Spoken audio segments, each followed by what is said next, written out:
I'm standing in the conference area of the brand new Atlantis Hotel in Dubai, and we're about to do a minute with Max and Erin O'Neill. Welcome, Erin. Thank you, Max. And Erin, where were you born? I was born in County Cork, in the south of Ireland. I had a feeling that was the case. On the south of Ireland. What's your current job?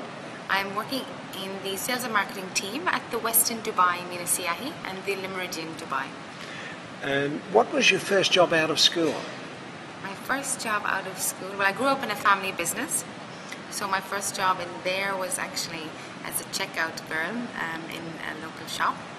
And first job probably outside of my family business was in a banqueting service team at a local hotel. Ah, good. Who's the best boss you've ever worked for? The best and probably the hardest would be my mother, who's probably been one of the most inspiring people in my own life, but was definitely probably one of the best bosses ever, actually. I hope she's watching this. I know she will at some stage. Does she want to know why? That's the next question. Okay. Yeah, why was she the best boss? Probably because I suppose I was challenged continuously, challenged to go over and above the call of duty, to do better, to do more than what was required, and to not expect anything in return. But and I just learned a lot, I suppose, without unknowns to myself at the time, but I'd learned a lot from her, and I think it's important to continuously be learning. Oh, isn't it ever?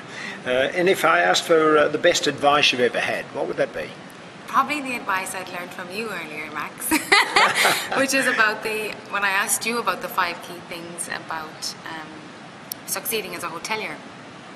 The first 2 I definitely don't succeed in, one being family, secondly being health, and then greeting people, as in our guests, greeting our internal people and saying, and the internet, that's what you had told me. So probably I suppose the fact of how you've prioritized those, that was a great lesson for me myself, and that those family and health should come first and foremost, as opposed to what most of us as hoteliers do, and we put the hotel first, actually. Yeah. Thank you for that. I appreciate it. I'm so pleased that you enjoyed it. Tell me, what's the best book you've ever read? Best book I've ever read. You were talking probably about Richard Branson's Losing My Virginity. Yeah. I hope my mother's not watching It is a book. It is a book. It is a book. No, but, it is a great book too. It is a great book. Great book. Very inspiring. Do you have a favourite quote? I have lots of favourite quotes. Goodness me. Probably again one which I believe was said by Nelson Mandela a long time ago, but if you find a job in life that you love, then you never really have to go to work. Yeah. And I think that's probably very applicable in hotels and in hospitality. That's pretty powerful. It's a great quote. I agree. Yeah. Or another personal favourite is, wherever there is a human being, there's an opportunity for kindness. Yeah. And that was said, I think, by Seneca. Again, probably quite relevant to our industry. So. Very much related to our industry. What about as a hotelier now? When you walk into a hotel, what's the first thing you look for? The first initial reaction would just be the feeling. I suppose the ambience that hits you immediately as you walk in the door. And what do you think creates that? It's probably a combined effort of, obviously nowadays we play a lot on the senses, but I suppose initially as they say with food, we taste it with our eyes before we actually taste it with our mouth. Yeah. So probably what we see to how it is we feel walking in the door. So, but I do think playing on each of the 5 senses has a lot to do with it. The smell, the sounds that we hear, are they relaxing sounds, or is there someone banging a hammer over in the corridor, and just the mood in general. Good. What about one achievement you're most proud of? The achievement I'm most proud of? Probably having started younghotelier.com, which is devoted to hospitality and to the hotel industry, and Hot Hoteliers, which is an on-the-ground networking group.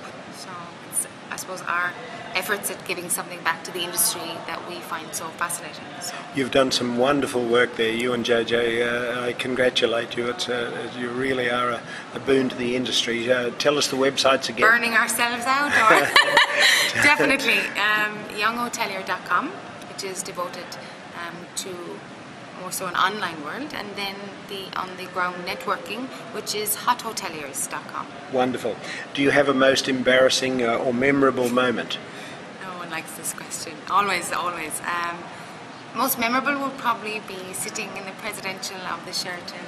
I shouldn't probably mention the hotel. In the presidential suite with a guest crying because we had moved her luggage, and she's sitting there and she's just crying continuously. She cannot believe that we moved her luggage. And I think at that point of the day, I was so exhausted, having done about a 12-hour day, I was crying with her. That was definitely one to go down in history. I like it. Finally, 2 people living or dead who you'd like to have dinner with. Probably the author I spoke about, which was Richard Branson. I like as to how his mind works. I think it's very interesting. I think he is an incredible businessman, an entrepreneur, and helps you to remember to always think outside the box, and that any situation can be turned around. And the other, a lady who continues to inspire me, which will be my mother. Good answer, good answer. Erin, has been my treat, my treasure, my joy beyond measure to meet you here in Dubai. I look forward to coming back again and working with you guys. And I look forward to hearing more of your stories, because I think you're the best storyteller I've met. Coming from an Irish lady, that's fantastic. Thanks, Erin. Thanks for being part of this Minute with Max.